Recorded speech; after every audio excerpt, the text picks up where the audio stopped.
kalau kita memang pengen sehat, pengen ya kesadaran diri, segala sesuatu tuh ya kalau nggak dari diri sendiri juga nggak akan berubah kok.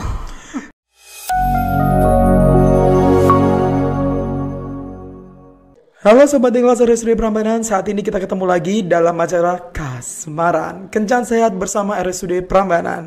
Nah, tentunya Sobat Ikhlas RSUD Prambanan sendiri udah tahu ya, ini merupakan episode kedua RSUD Prambanan untuk melakukan kasmaran ya.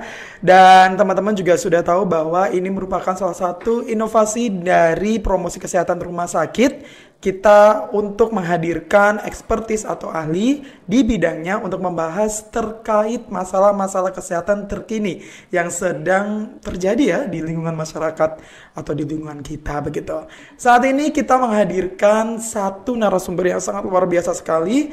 Beliau adalah nutrisionis atau ahli gizi di RSUD Prambanan. Siapa lagi kalau bukan Ibu Rahmi Fitriana, Sarjana Sains Terapan. Nah, kita kedatangan sosoknya nih, Mbak Rahmi. Saya manggilnya Mbak Rahmi aja ya? Boleh. Oke, Mbak Rahmi ini merupakan salah satu nutrisionis atau ahli gizi di RSUD Prambanan, teman-teman semuanya.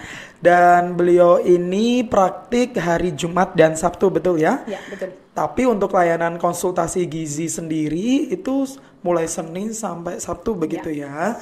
Dilayani Senin sampai Sabtu untuk pendaftaran mulai pukul 7 sampai 12 itu untuk hari Senin sampai dengan Kamis.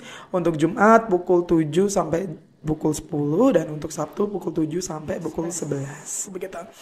Nah Mbak Rami, apa kabar nih hari ini? Baik, alhamdulillah. Baik, luar biasa ya. Luar biasa. Kita ditodong begitu ya hari ini. Yes, betul. Dadaan tadi ya. Luar biasa. Nggak apa-apa, kita mengedukasi, memberikan pengalaman, memberikan sharing-sharing ilmu gitu lah ya untuk masyarakat biar semakin sehat bersama RSUD Prambanan. Yes. Begitu ya. Kali ini kita mau ngomongin apa sih Mbak? Oke, kita akan mengomongkan tentang obesitas. Nah, sekarang kan banyak itu ya berita-berita tentang obesitas sampai ada yang 300 kilo gitu ya. Wow. Banyak sekali dan juga bukan orang dewasa saja. Ya. Anak-anak sekarang pun juga banyak yang mengalami obesitas dan itu adalah ya suatu masalah juga. Itu adalah salah satu jadi malnutrisi. Ya, begitu. jadi malnutrisi itu bukan hanya kurus kering gitu ya, tapi juga kegemukan itu juga masalah ya, apalagi sekarang ya ibu-ibu tuh pengennya anaknya tuh yang gemoy, gede. Lucu banget nggak sih? Iya, betul. Ya, itu yang menyebabkan ibu-ibu tuh kadang terus berlomba-lomba supaya anaknya tuh gede gitu ya. Padahal itu bahaya sekali. Ada batasannya tetap ya Mbak? Iya, betul. Oke. Nah, kalau boleh tahu nih Mbak Rami, obesitas sendiri itu pengertiannya apa sih begitu? Oke, obesitas itu berat badan lebih dari yang ditentukan. Misalnya kalau untuk anak-anak itu kita ada standar WHO. Kalau untuk di bawah usia 5 tahun itu standarnya di atas +3. Jadi kalau di KMS itu ya, itu ada gambar-gambarnya. Itu kalau sudah di atas, anak kita tuh ternyata berat badannya sudah di atas 1 SD, 1 standar deviasi, itu sudah harus warning karena itu udah mempunyai risiko kelebihan berat badan gitu ya. Kalau sudah di atas 3, nah itu lebih, dia sudah obesitas. Berarti kita juga harus warning karena anak-anak yang sudah obesitas itu dia akan terbawa sampai dewasa dan itu akan lebih sulit untuk menurunkan lagi gitu ya. Nah itu semua kalau untuk yang remaja, nah ya yang remaja itu biasanya IMT menurut umur. Gitu. Terus kemudian kalau dewasa itu IMT, biasanya IMT itu berat badan dibagi tinggi badan kali 2 ya, pangkat 2. Itu ketemunya 23, itu 23 ke atas itu sudah gemuk. Jadi sudah warning, kita sudah harus hati-hati nih, jangan sampai kebablasan di atas 25 IMT-nya. Gitu. Nah, kita tadi berbicara tentang obesitas ya, seperti yang Mbak Rahmi sampaikan kan. Kalau kecilnya obesitas itu bisa jadi nanti kalau udah gede obesitas lagi ya. Boleh disampaikan nggak Mbak terkait penyebab obesitas itu apa sih? Apakah obesitas itu termasuk keturunan? Oke, ya memang ada beberapa bilang keturunan, tapi yang paling banyak itu terutama dari gizi itu adalah pola makan. Nah, pola makan yang berlebihan, yang tidak terukur karena merasa kok anak saya dulu awal-awal itu kecil. Nah, sekarang mumpung dia sudah mau makan, apa saja dikasihkan sehingga tidak terkontrol. Dan seringkali ya apalagi sekarang ya, jajanan-jajanan di luar. Junk food di mana aja. Apalagi yang itu minuman-minuman kemasan, minuman-minuman manis sekali. Nah, itu yang anak-anak kadang sangat gemar gitu ya. Sehingga kalau kita tidak kontrol gitu karena itu adalah kegemaran anak, terus kita mengujo gitu, istilahnya mengujo itu apa ya, membiarkan anak itu Yang penting anaknya mau gitu, anaknya mau makan gitu, itu sudah senang gitu ya. Nah, itu yang harus kita waspadai, apalagi anak-anak sekarang itu karena makanan jajanan-jajanan yang di luar yang kita bisa sering dapatkan itu rendah sekali akan serat. Sayur, buah. Nah, ini anak-anak tuh kadang untuk makan sayur buah itu juga kadang sangat sulit. Dan seringkali hal ini juga didukung oleh keluarga. Nah, keluarga-keluarga yang anaknya susah ngasih sayur gitu biasanya juga udahlah nggak usah masak sayur gitu ya supaya nggak mubazir gitu. Daripada dipilih-pilih sama anak juga, kita sakit hati gitu ya.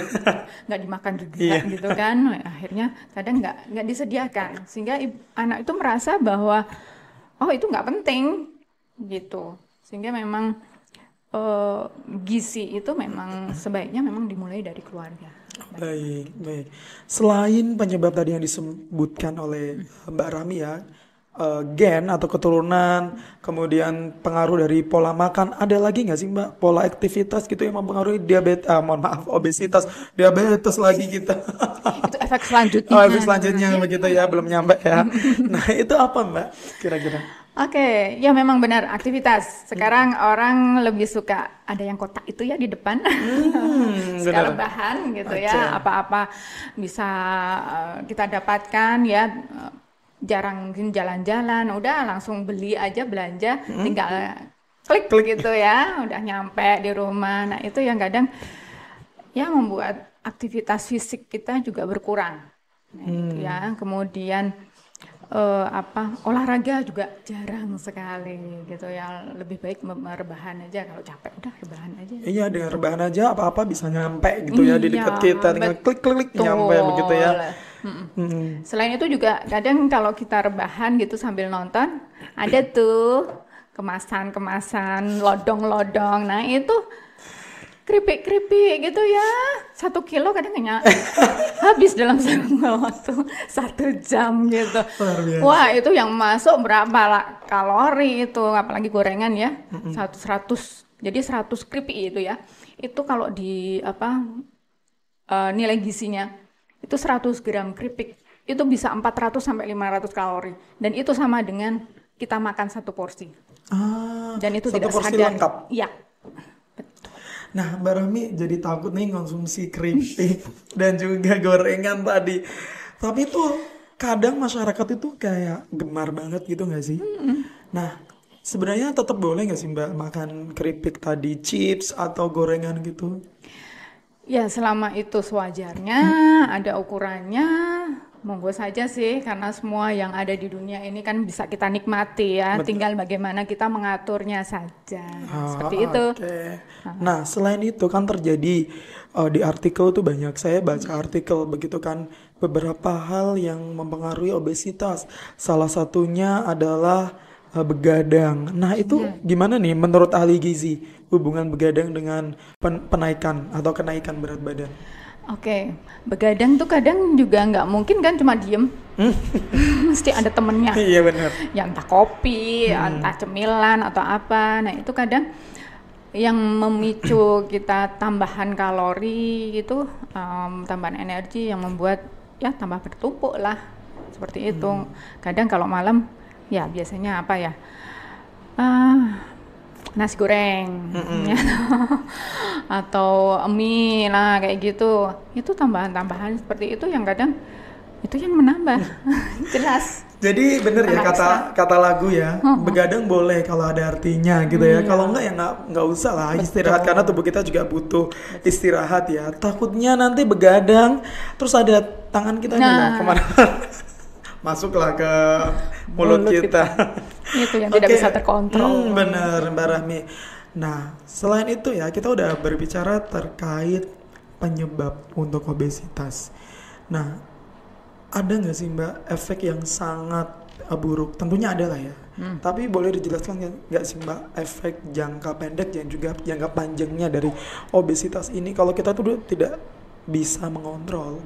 Oke, jangka pendek. Jelas kalau untuk anak-anak juga mungkin kesulitan untuk aktivitas, dia jadi nggak lincah gitu ya. Terus kemudian kalau untuk remaja dia jadi minder, ya kan. Lihat teman-temannya pada langsing, dia gemuk sendiri, kadang jadi bully. Nah, itu kan juga secara mental juga akan berpengaruh ke situ. Tapi kalau untuk secara kesehatan jelas dia akan berpengaruh ke metabolisme ya. Itu insulinnya, kemudian juga akan beresiko terjadinya diabetes, hipertensi, dan sekarang sudah banyak anak-anak yang mengalami diabetes. Kemarin juga remaja yang dilakukan penelitian di Jogja itu sudah banyak yang gula darahnya sudah mulai naik. Nah, itu yang harus kita waspadai. Jadi jangan mulai anak-anak, jangan sampai anak kita itu terlalu gemuk atau gemuk. Nah, itu Oke, jadi memang efeknya. dari anak-anaknya sendiri itu ya yang apa ya, mulai dari kecil lah kita harus Mulai pandai aware. ya sebagai keluarga terutama orang tua harus pandai mengatur pola makan dari si anak ini. Padahal kalau kita berbicara dengan anak-anak yang lucu, yang gemuk gitu kan, itu lucu ya. Itu tandanya malah biasanya tetangganya itu mengagumi, wah anaknya pinter makan nih, nggak pilih-pilih, orang tuanya juga berhasil begitu. Itu menurut Mbak Rami gimana sih Mbak pola makan? Ya, jadi kita memang harus kembali lagi ke pedomannya ya. Kalau kita tuh pedoman gizi untuk, jadi jangan membandingkan antara anak satu dengan yang lain. Karena pembanding yang paling utama, yang paling bagus itu adalah di buku KIA. Itu ada KMS. Nah, dari KMS itulah sebenarnya menjadi pedoman kita bahwa oh anak saya sudah sehat kok. Anak saya, karena di KIA itu ada yang atas, ada yang bawah, itu sama-sama malnutrisi. Jadi ketika anak kita kelebihan berat badan, kekurangan berat badan, itu adalah malnutrisi atau gizi yang salah. Jadi yang paling bagus ya sedang-sedang aja sesuai dengan standar WHO atau standar di buku KIA itu. Jadi ngapain juga kita membandingkan dengan anak yang lain. Oh gitu. begitu, oke bener ya, karena kita punya standar ya di Iya, kesehatan betul. ya. Jadi memang selain dari orang tua juga kita bolehlah sekali-kali ke ekspertis ya, ahlinya gitu, ke nutrisionis atau ke dokter ahli begitu ya. Nah Mbak Rami, untuk anak-anak yang masih kecil begini kan, tadi kan salah satu pencegahannya salah satu penyebabnya adalah kurang olahraga. Nah gitu. Kalau untuk anak-anak ini gimana cara menerapinya olahraga atau bagaimana gitu? Oke, kalau olahraga untuk anak-anak itu yang penting anak-anak itu mau bermain, ya. Jadi jangan bermain game, tapi bermainnya mungkin sekarang ya ada sepedaan, main bola, lari-lari, itu sudah salah satu usaha orang tua supaya anak itu ada kegiatan olahraga seperti itu. Jadi tidak perlu yang harus yang harus mahal, harus gitu, nggak usah. Kalau anak-anak yang penting dia bermain di luar gitu ya, bermain di luar, kemudian tidak sering main game gitu, itu sudah bagus. Oke, jadi harus ada aktivitas fisik begitu ya. Jadi orang tua ini pengaruh banget ya, peran orang tua dalam mengatur pola makan anak begitu ya. Kayaknya kita lebih seruan membahas tentang anak nih kayaknya ya. Mengarahnya ke anak. Iya, karena awal muasal dari obesitas itu kan dimulai dari anak. Dia kan akan bertahap ke atas. Nah, cuman kadang memang kalau sudah dewasa, sudah bekerja, nah ini kadang juga aktivitas fisiknya ada kurang. Gitu. Baik, betul. Jadi kalau untuk gizi seimbang itu yang paling utama adalah ini ya, makan, terus makan makanan beraneka ragam, kemudian aktivitas fisik, ya, jaga berat badan. Jadi usahakan memang kita punya timbangan di rumah. Terus sama PHBS, jaga kebersihan. Oke. Hubungannya apa nih PHBS dengan kita obesitas atau apa tuh? Biar gimana gitu kalau PHBS? Kalau di PHBS karena bagaimanapun kebersihan itu adalah ya pangkal kesehatan juga kan. Ya jangan sampai kita sakit gitu. Itu karena yang namanya tadi pedoman gizi seimbang. Kita sudah lewat ke gizi seimbang ya. Itu memang dengan kebersihan itu kan kalau anak-anak misalnya dia sering sakit, dia kan gampang berat badannya akan turun. Nah, ketika sering sakit di awal-awal kehidupan dia, terus setelah itu dia mulai balita sudah sembuh, orang tua kan kadang terus ya membiasakan makan supaya dia makannya banyak, makannya bagus supaya dia tambah berat badannya. Nah, itu resikonya kan jadi obesitas di akhir gitu. Ya, selain itu juga karena anak yang sering sakit di awal gitu kan resikonya dia mengalami stunting atau pendek. Ketika mengalami pendek 2 tahun lebih itu kan susah untuk kita atasi ya. Kalau kita memberikan makanan yang berlebih, resikonya dia tidak naik ke atas tapi melebar ke samping seperti itu. Balik lagi adalah peran orang tua ya. Iya, betul. Ya, karena obesitas itu dimulai dari anak kecil, jadi memang kita fokus dulu ke anak-anak gini ya.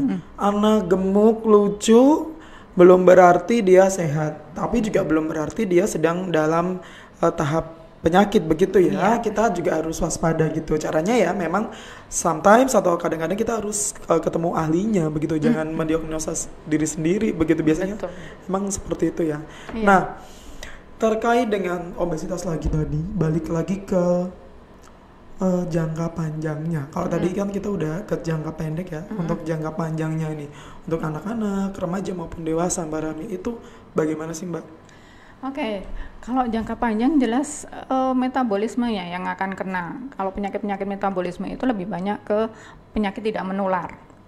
Salah satunya adalah diabetes, hipertensi, kemudian bisa jantung, stroke, ya, banyak sekali penyakit-penyakit yang ya, itu membahayakan dan beresiko terjadinya kematian lebih tinggi dibandingkan dengan mungkin penyakit-penyakit infeksi. Kalau infeksi kan mungkin bisa disembuhkan, ya udah sembuh. Tapi kalau untuk penyakit metabolisme itu kan terus menerus ya, pengobatan juga terus menerus, dan tentu itu akan efek jangka panjangnya juga secara ekonomi juga akan bermasalah. Oke. Jadi beban. Kalau misalkan anak-anak ini dengan gizi yang tidak seimbang atau gizinya terlalu, ya kita sebutlah obesitas begitu tadi ya. Nah, kan bisa dicegah, masih ada tahap untuk ke remaja, ke dewasa gitu kan, kita masih bisa berupaya ini ya. Terus kalau untuk yang dewasa ini gimana Mbak? Kalau udah obesitas, apakah akan berhenti di situ hidupnya dengan obesitas seperti itu, ataukah ada yang bisa diupayakan agar penyakitnya itu ya terkendali dan juga berat badannya juga terkendali, atau kalau boleh malah turun begitu? Gimana Mbak? Baik, kalau untuk dewasa memang usahakan ketika kita sudah sadar bahwa saya kok over ya, sudah lebih ya gitu. Jadi jangan nunggu divonis dulu dengan penyakit-penyakit itu ya. Jadi kalau kita sudah menyadari bahwa berat kita hitung ya, itu tadi IMT-nya lebih dari 25 gitu, kita sudah mulai nih apa yang harus kita lakukan. Yang jelas yang pertama itu tadi diet. Mungkin dietnya dengan mengatur pola makan. Jadi diet itu bukan terus sama sekali tidak makan ya, tapi diatur pola makannya. Mungkin bisa lah ketemu kita di sini gitu ya. Kita atur karena memang masing-masing orang beda kebutuhan kalorinya. Kita tergantung berat badan, tinggi badannya seperti itu. Jadi diatur, makan tetap teratur pagi, siang, sore. Hanya mungkin defisit kalori. Jadi kalorinya lebih rendah. Gitu ya. Kemudian yang kedua aktivitas fisiknya ya perlu diperhatikan. Aktivitas fisik bisa olahraga. Kalau misalnya kita susah nih olahraga, ya paling nggak 30 menit lah, 30 menit. Tapi memang 30 menit itu hanya untuk menjaga kebugaran. Tapi kalau untuk memang untuk niat untuk menurunkan itu paling nggak 1 jam lebih itu untuk menurunkan berat badan gitu. Tapi kadang juga ada saya sudah diet, saya sudah olahraga, tapi kok berat badan nggak turun nih. Nah, bisa jadi lemaknya tadi jadi otot. Jadi berat badannya tetap bagus. Jadi mungkin bisa sih kita cek itu Body apa mass gitu body ya. mass-nya ya. Oke. Ternyata tetap ada upaya dan usaha ya, tetap ada jalan keluar gitu loh untuk Betul. dari lingkaran obesitas ini. Sebenarnya kalau kita dengar obesitas itu sangat bahaya ya Mbak. Tapi mungkin nggak sih Mbak kalau obesitas itu nggak bahaya? Mungkin nggak sih? Kalau dari segi gizi ya tetap risikonya berbahaya juga. Resiko ya, Oh, resikonya risikonya banyak gitu. Jadi memang alangkah baiknya kalau memang sudah berlebih ya, jadi jangan nunggu sampai obesitas. Kalau memang kita sudah, oh ini sudah overweight ya, itu segera saja kita mulai memanage apa sih yang harus kita lakukan. Minimal tadi ya jajanan-jajanan tadi yang mungkin keripik, kerupuk gitu ya, itu walaupun sedikit, makan sedikit tapi kalorinya tinggi, cobalah diubah, diganti dengan buah seperti itu. Cemilannya ayo ganti buah, karena buah itu dia kita makan banyak tapi kalorinya sedikit, jadi kita sudah kalau misalnya kenyang gitu ya, rasa kenyang yang sudah ada ya udah, nggak mungkin kan kita akan cari makanan-makanan yang lain gitu. Jadi makan juga tetap harus 3 kali mungkin. Kalau kita di gizi seimbang itu dalam 1 piring gitu ya, separuh dari piringnya itu adalah sayuran, nanti 1/4-nya baru protein, 1/4-nya baru nasi, seperti itu. Oke. Isi piringku itu ya Mbak? Iya, isi piringku khusus untuk yang obesitas. Oh ada lagi? Oh iya. Oh beda-beda Iya ya? tuh.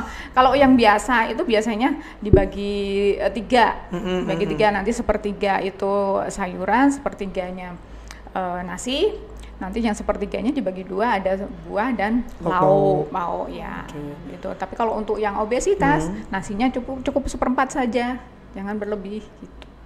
Oke.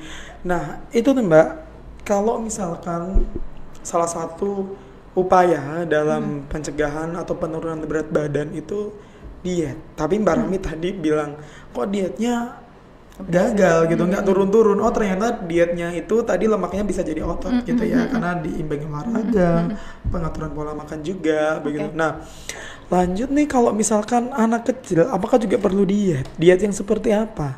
Apakah ini banyak banget nih pertanyaan saya. Betul. Yang pertama, apakah anak kecil itu bisa untuk mengikuti diet? Yang kedua, apakah diet antara anak-anak, remaja dan juga dewasa itu berbeda? Oke, ya kalau untuk anak-anak, terutama untuk anak-anak yang sedang tumbuh gitu ya, apalagi remaja itu sebenarnya tidak perlu diet yang ketat.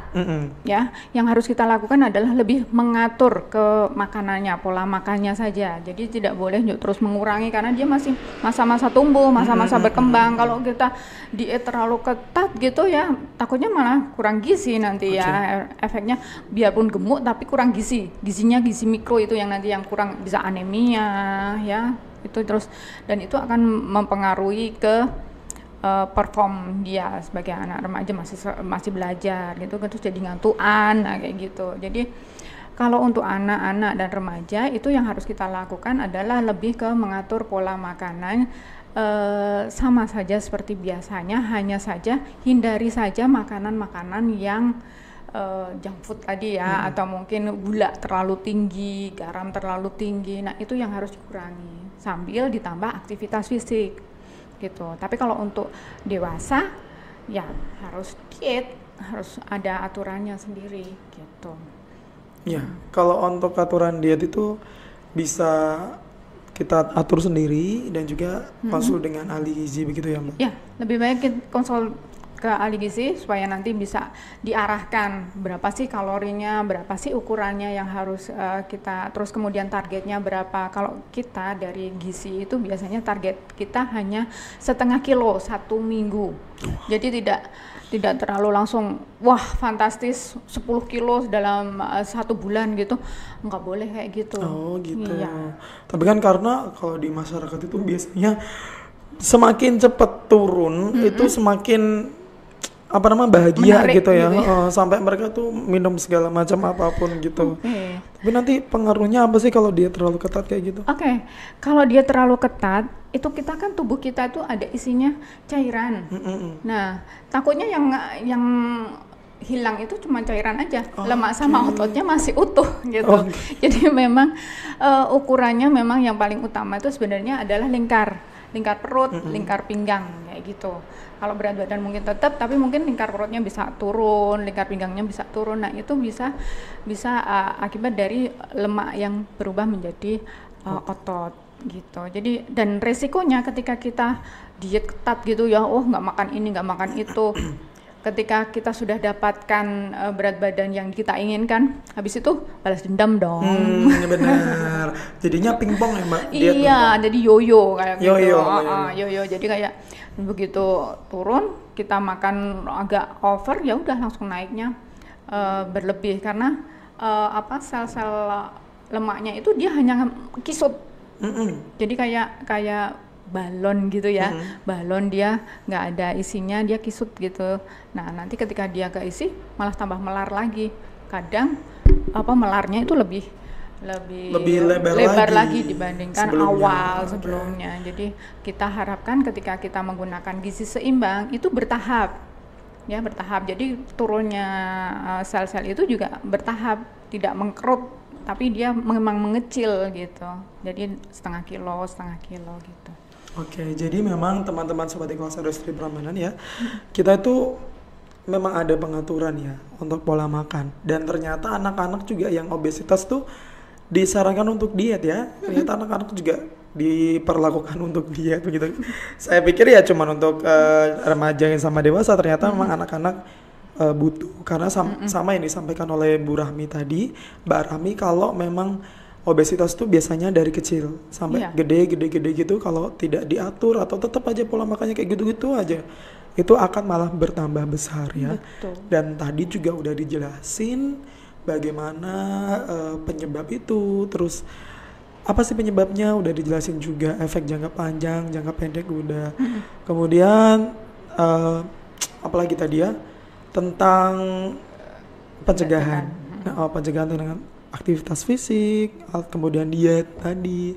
Ada lagi nggak Mbak pencegahan yang bisa dilakukan untuk agar kita tuh nggak yang obes gitu loh, atau yang obes itu bisa mengurangi lebih cetak-cetak ya. Iya. Lebih aware. Ya intinya sih kita harus tahan, menahan diri gitu ya. Kalau anak-anak nggak bisa nahan dong. Oh iya, kalau anak-anak mungkin orang tuanya yang harus lebih aware ya. Jadi memilih bahan makanan, memilih makanannya itu yang harus seselektif mungkin. Jadi jangan karena dia suka yang manis-manis, minuman-minuman yang kekinian gitu, terus tiap hari dibelikan karena dia suka, karena apalagi ada kandungan susunya kadang ya, padahal susunya bukan susu yang bagus juga ya.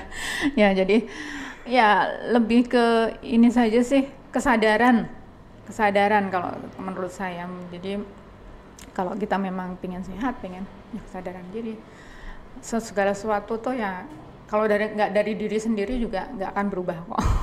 Dan yang berlebihan itu belum tentu baik ya Mbak. Iya, betul. Kalau untuk yang dewasa juga begitu ya Mbak?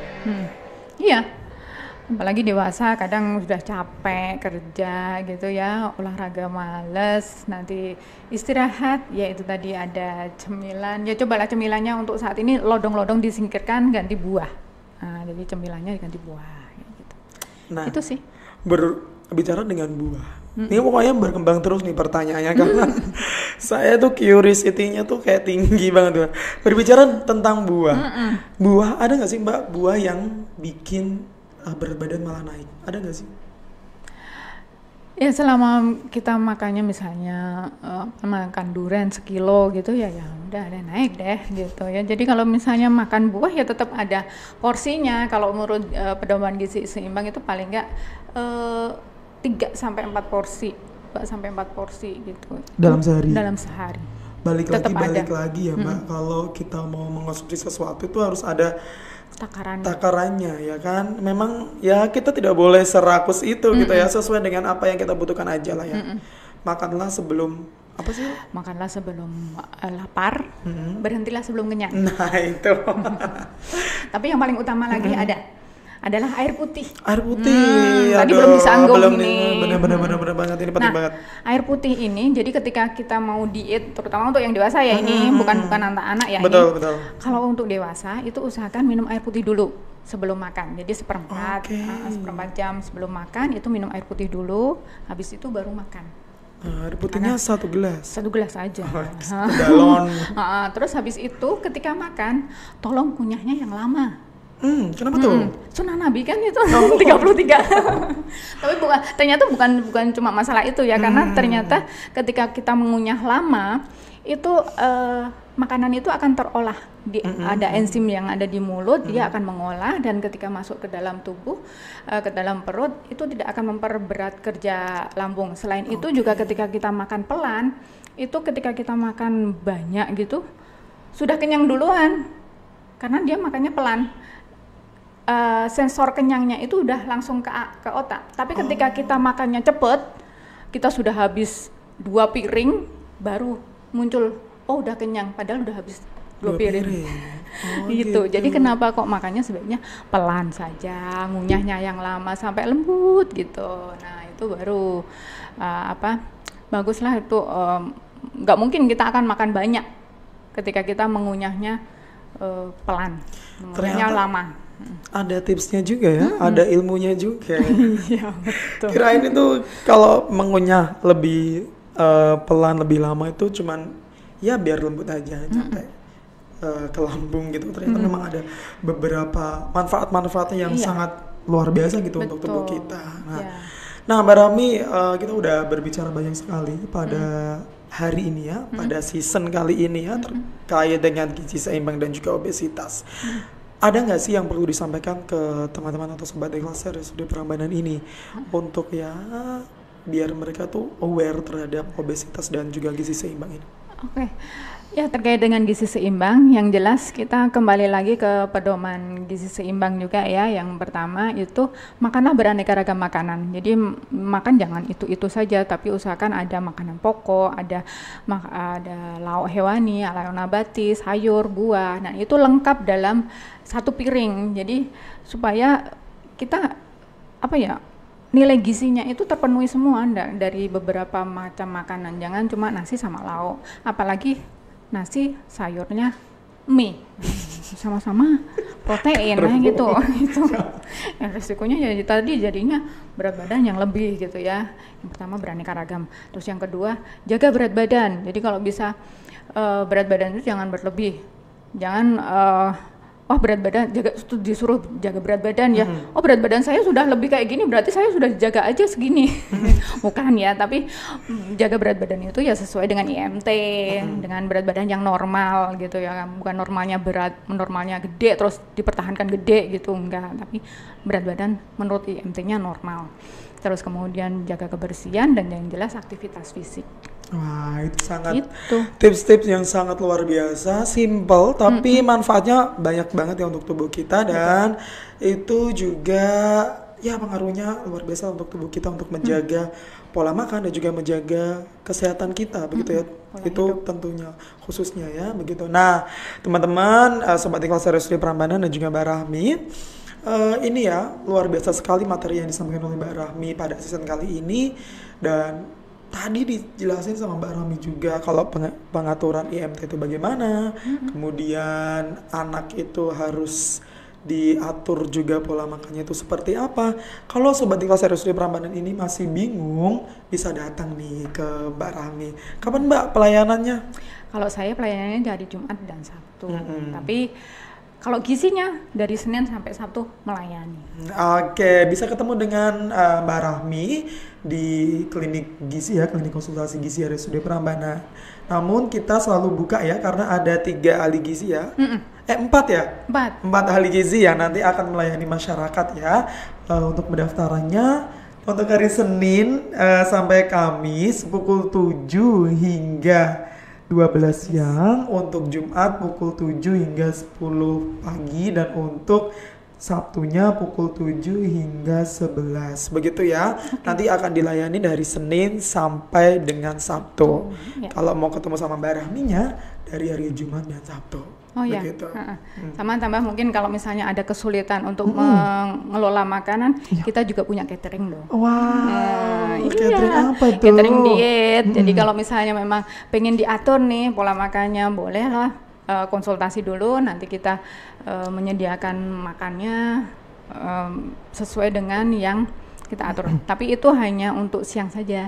Oh, oke. Harus datang Mbak ke RSUD? Iya. Karena gitu. harus konsultasi dulu, gitu. Okay. Tapi nanti kalau misalnya untuk pemesanan bisa melalui Grab. Oh, bisa melalui Grab. Iya. Jadi untuk konsultasi pertama ini ya, kita datang karena pengen tahu dulu di asesmen begitu ya, di pengkajian oleh ahlinya ke pasien begitu. Iya, tapi kalau untuk pick up atau mengambil begitu ya, itu boleh pakai aplikasi Grab tadi ya, di GrabFood ada ya. Nah, tinggal cetik gitu. Tapi kalau kliknya sekarang klik yang sehat, ya kan? Ya, betul. Karena menu-menunya sudah diatur oleh ahli gizi. Betul. Jadi kita tidak perlu datang ke RSUD Prambanan untuk selanjutnya. Gitu. Betul. Nah, ada lagi yang mau disampaikan, Mbak? Udah ya. Terima kasih Sobat Kelas RSUD Prambanan. Cukup dulu ya untuk hari ini. Dan sampai jumpa dan sampai ketemu lagi di Kasmaran. Kencan Sehat bersama RSUD Prambanan. Terima kasih. Terima kasih.